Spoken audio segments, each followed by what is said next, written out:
ای انسانی که تو را خدا زده است به انصاف شده، تو نخواه که به یک پارچه نان، نخواه که به یک نیم کیلو روغن همین یهود تو همین دین خود تغییر بدی. عیب نیست، انصاف نیست.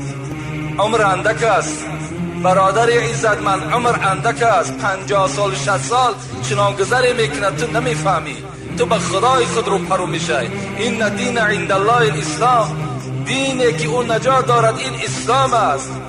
همه دینها در برابر اسلام منسوخ شدن، بیکار شدن، اینا دیگر هیچ اهمیت هم ندارن.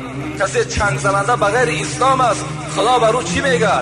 میگوید که لن یقبل منه و هو فی الاخرة من الخاسرین.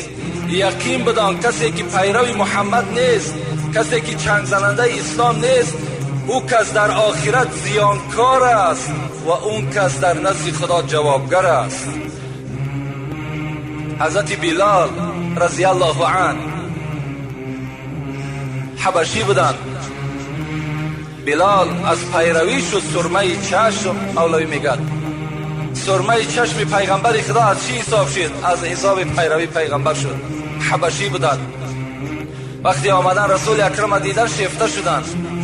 یقین دانستن که از این گونه چهره، از این گونه زبان دروغ نمیبراید. پیروی محمد شدن. مادامی که غلام بودن، سردارش شکار کرد، سردارش درکدار شد که بلال ایمان آورده است. بردن همون جایی که مصعب عذاب میکردن، در همان زمین خواباندشتن. این ابو جهل لعنتی در بالای میگه شکم همین بلال یک خرسنگ بی نهایت کلانی را گذاشت که دیگر حضرت میگه حرکت کردن نمیتونست. لبه ها همه کفیدگی، بیابان تسبان. وقتی با پیش میگذشتن، آیا از دین بابات پیروی میکنی یا دین محمد را؟ بلال چی میگفت؟ احد احد احد. خدا یک را پیرو است، خدا یک را پیرو است، خدا یگانه را پیرو میشه. عذاب میدادند. ابو جهل میگوید مانده میشیدم.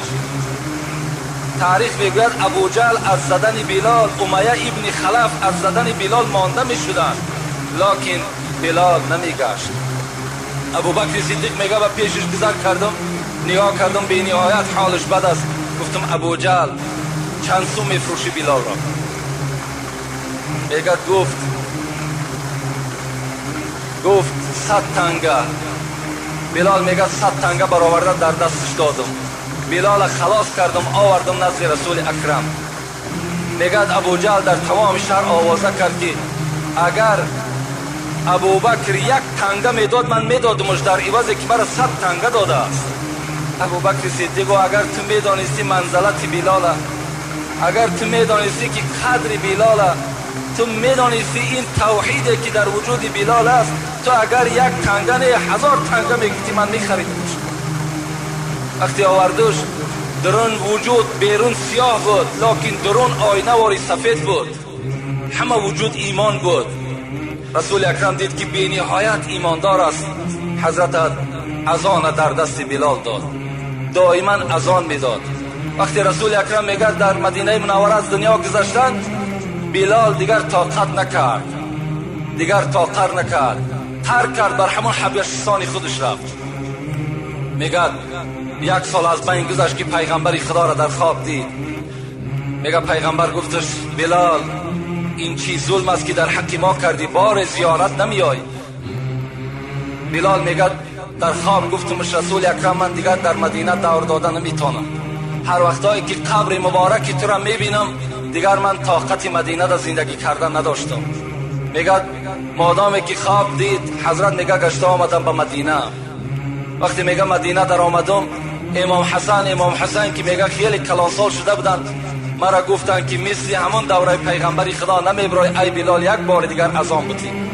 میگه این یارای بهشتی را دیگر گپشون رد کردن نتونستم، بالای منبر برآمد. میگه وقتی که میگه بلال اذان گفت الله اکبر الله اکبر، مثل که دوره پیغمبر در اذان میگفت، تمام زنها و مردها میگه زنده شدن، گویا که محمد زنده باشد.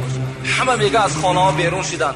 حضرت میگه رسید اشهد ان لا اله الا الله، اشهد ان لا اله الا الله، اشهد ان محمدا عبده و رسوله گفتگی ده از حش میگه غلطیدن.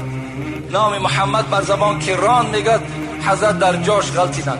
وقتی میگه به یک میدان کشادی آوردنش حضرت علاکه میگه چنان محبت جوش میزد میگفتن اولاد اجدادش میگفت که با مصیبت ها امروز بلال از بین ما میرود. بلال باشد چی میگو غدا القا محمدا و صحبه. چی خوشی است که فردا محمد با همراهی صحابه هاش زیارت میکنم. چی خوب است که من فردا در جنت با این یارایی که داشتم به اینا ملاقات میکنم.